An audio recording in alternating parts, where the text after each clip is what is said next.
Hello, ladies and gentlemen. Yes, Zeke here again today to bring you another episode of Indie Crunch. And today I'm looking at Flickers, another game developed by a bunch of students at Digipen Technical Institute. Oh man, I have a hard time saying that.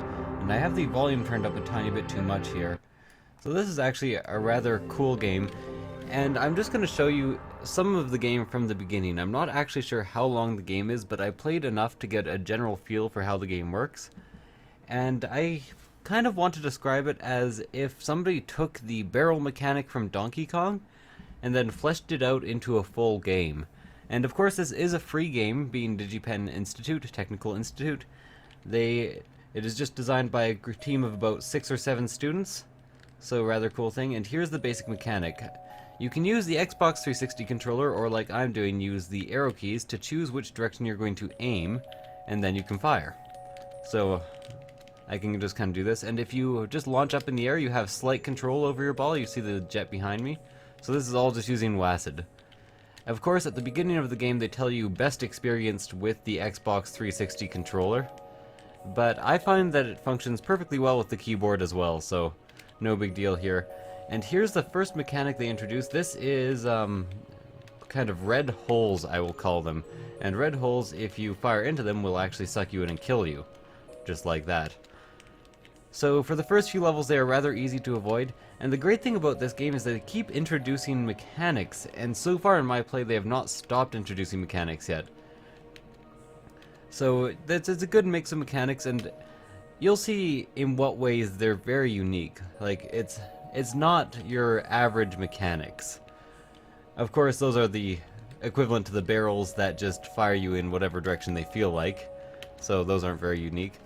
But sooner or later we will come across other orbs, and all the different orbs have different effects. So let's just launch as far as possible here, and lovely. So now I am apparently in the credit sequence, and I'm alright with that. So auto launch down and to the next area. Yeah, so this is basically just a whole little tutorial area, kind of getting you used to the crazy controls.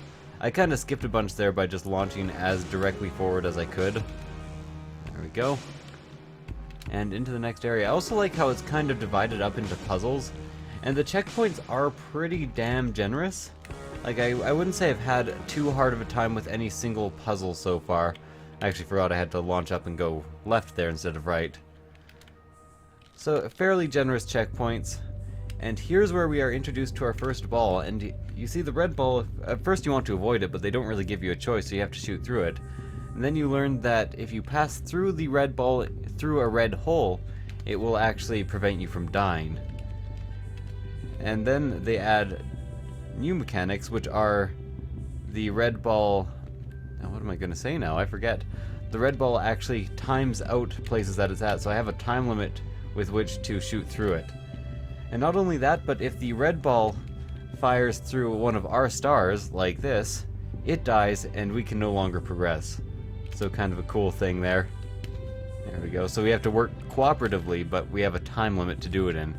So this is the first really unique mechanic, and I screwed that up there. I was actually supposed to go up and over, not just up. There we go. Save it. And go up and over, and lovely. Straight up through that, and straight up through that, and to the next area. So like I said, they keep introducing these new mechanics, and they have a great art style and soundtrack to go along with the game. I'm not sure if I actually have the soundtrack high enough, but oh, I accidentally lost that there. So let's go up there, through here, and to the end. I'm trying to focus a lot and give commentary on it for why I like the game, so let's go to like a point where I can relax so I can actually talk about why I feel like this game is good and not just a repeat of endless barrels in Donkey Kong.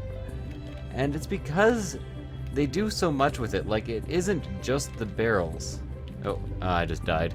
It isn't just the barrels. They keep adding new mechanics, and something about the mechanics, atmosphere, and music kind of reminds me of like an epic journey. I feel, I'm not sure what I'm supposed to do here. I think I may be stuck, actually. so let's try this again. So just kind of the general feel of it makes me feel approximately like I'm on some sort of crazy quest. And you know, that's pretty much what you need in order to have a successful video game. Make me feel like I'm accomplishing something and you've done your job correctly, and that's what this game does really well. They have a sense of accomplishment. Oh, okay. So here I actually had to lose the red orb. Forgot about that. So this level is completable without the red orb. But I forget how. There we go.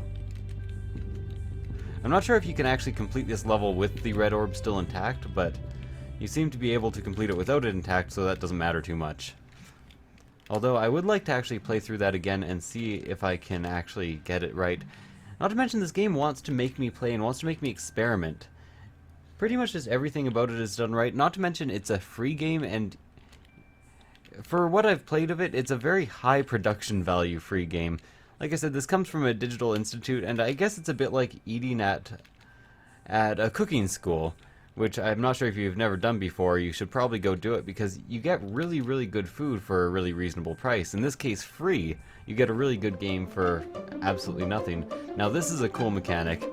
Here's a ball we have to follow around, and it will actually put points down for us to go to. Lovely. Then we follow it into the next area. So, and all the different levels, all the different mechanics have their own pacing to them. Like, some of them are really patient, let's wait around, make sure you do everything right. And some of them, like this one, are quite hectic. And the game really does a good job of telling you which is which through the music. Except that in this one specifically, sometimes there are times where you have to wait, and the hectic music makes me really want to go during those times. Of course, I mean, go to the bathroom and continue on. Yeah, see, here I have to actually wait for it. Here we go, and to the next area. So I'm probably not going to play way too much of this game, and here it actually starts dropping different types of sparks, they're called. So now I have to kind of aim myself. Oh, I have to follow. I'm actually running out of time. Okay, that was a bit panicky.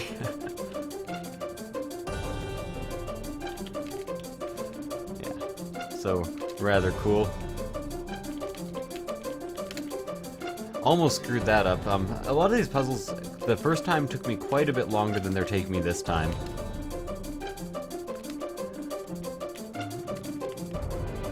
Yeah, like that, for instance. To be honest, I'm not exactly sure what I'm supposed to be doing here.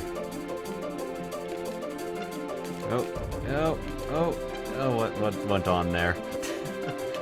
Anyways, I'll probably get to one more mechanic and then leave it at that. I will give you a link in the description below to how you can get this game. Again, it is entirely free. It's by the people, or by some students at Digipen Technical Institute. So incredibly worth picking up, incredibly worth having a look at. And if you care to see the Digipen website, the school that this game was designed at, I'll also leave a link to that in the description below. Anyways, thank you guys for watching. I hope you enjoyed this episode of Indie Crunch, and I hope you enjoyed this game, and I really hope you'll go pick it up and support these students. Maybe tell them what you think of it, and I will see you guys next time. Bye.